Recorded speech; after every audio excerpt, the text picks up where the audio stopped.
नमस्कार दोस्तों, R O technical experts में मैं अरुण भारद्वाज आपका स्वागत करता हूं और उम्मीद करता हूं कि आप अच्छे होंगे। तो दोस्तों, आप ये देख रहे हैं, ये एक हमारा डायग्राम हमने बना रखा है प्रैक्टिकली आपको जोड़ के कि किस टाइप से हमारी ये पाइपिंग वगैरह इन सारे फिल्टर्स में घूमती है। ये बेसिकली हमारा आर ओ नहीं है, लगभग इसी कैबिनेट में हमारे ये इस टाइप से पूरा फिल्टर इसमें फ़िट हो किया जाता है। अब कई बार क्या होता है कि अगर हम एक UF प्योरीफायर यूज़ कर रहे हैं, इस टाइप का अगर कोई वाटर प्योरीफायर यूज़ कर रहे हैं जिसमें कि इस टाइप से ये फीचर दिए गए हैं, आरओ नहीं, आरओ की यहाँ आज बात नहीं करेंगे, यहाँ आज UV plus UF water purifier की बात करेंगे।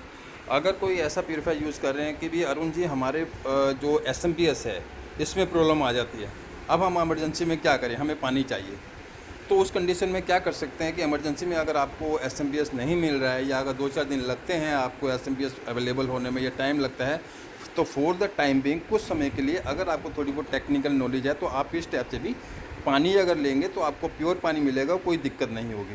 देखिए, सबसे पहले मैं थोड़ा आपको डायग्राम समझाता हूँ। सबसे पहले पानी हमारा यहाँ से इस फिल्टर में जाता है, इस फिल्टर में सेडिमेंटेशन होके फिर हमारा प्री के बाद पोस्ट सेडिमेंट फिल्टर आता है, पोस्ट सेडिमेंट के बाद हमारा हमारा कार्बन फिल्टर है, कार्बन के बाद हमारा सेडिमेंट में हमने दिया हुआ है, इसके बाद फिर हमारा SV से होता हुआ पानी।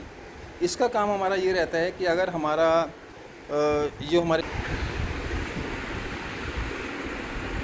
तो हमारा ये फ्लोट वाल लगा रहता है। अब ये अगर हमारे यूनिट को अगर ऑफ़ कर देगा तो ये कि हमारा सिस्टम ये पूरा ऑफ़ हो जाएगा, ठीक है। अब ऑफ़ हो जाएगा तो क्या है, कहते हैं हमारा एक SV भी इसके साथ कनेक्ट रहता है, तो हमारा ये पूरा अगर सिस्टम ऑफ़ हो जाएगा हमारा SMPS, तो हमारा SV भी ऑफ़ हो जाएगा। SV ऑफ होने से क्या करेगा कि ये हमारे पानी को रोक देता है, भले पीछे से पानी की सप्लाई आती रहे, लेकिन जब तक ये ऑन नहीं होगा तब तक पानी की सप्लाई आगे आएगी। अब इमरजेंसी में कभी आपको ऐसी कोई दिक्कत आ जाती है कि आपका SMPS ख़राब हो गया है, तो आप थोड़ा सा इसे बाईपास करके पानी ले सकते हैं, क्योंकि जैसा हमने इसमें आप ये देख रहे हैं डबल सिस्टम अगर है, एक UF फिल्टर है, एक UV प्योरीफायर है। अब UF का काम भी यही रहता है कि TDS लो नहीं करती, लेकिन 5 माइक्रोन तक की जो हमारे जो डस्ट मड पार्टिकल्स तो हमारे इसमें ब्लॉक हो जाते हैं, ये हमारा काम करती है, जम्स बैक्टीरिया वैसे करो फिल्टर कर देती है, और UV जो है हमारी जम्स बैक्टीरिया को डीएक्टिवेट करती है।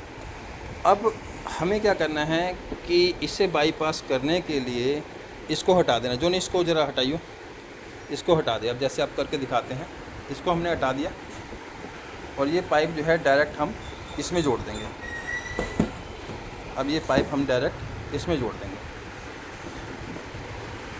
अब ये हमारा SMPS हट गया। अब फ़िलहाल फॉर द टाइम बिंग आप इस SV को हटा सकते हैं, ठीक है।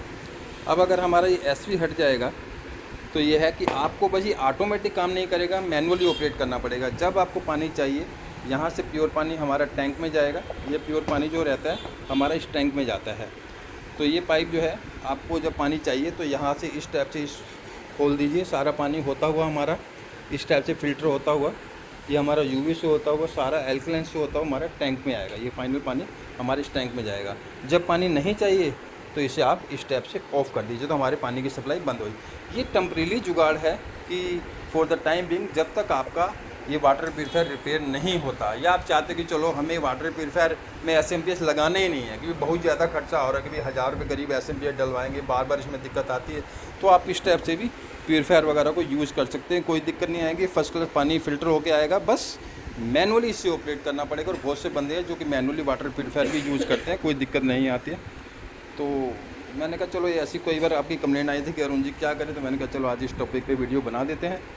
और उम्मीद करता हूँ कि आपको वीडियो पसंद आई होगी। वीडियो पसंद आई तो वीडियो को लाइक कीजिएगा, शेयर कीजिएगा। चैनल पे पहली बार है तो चैनल को सब्सक्राइब जरूर कर लीजिएगा, बेल आइकन दबा लीजिएगा, ऑल पर प्रेस कर लीजिएगा। Thanks for watching.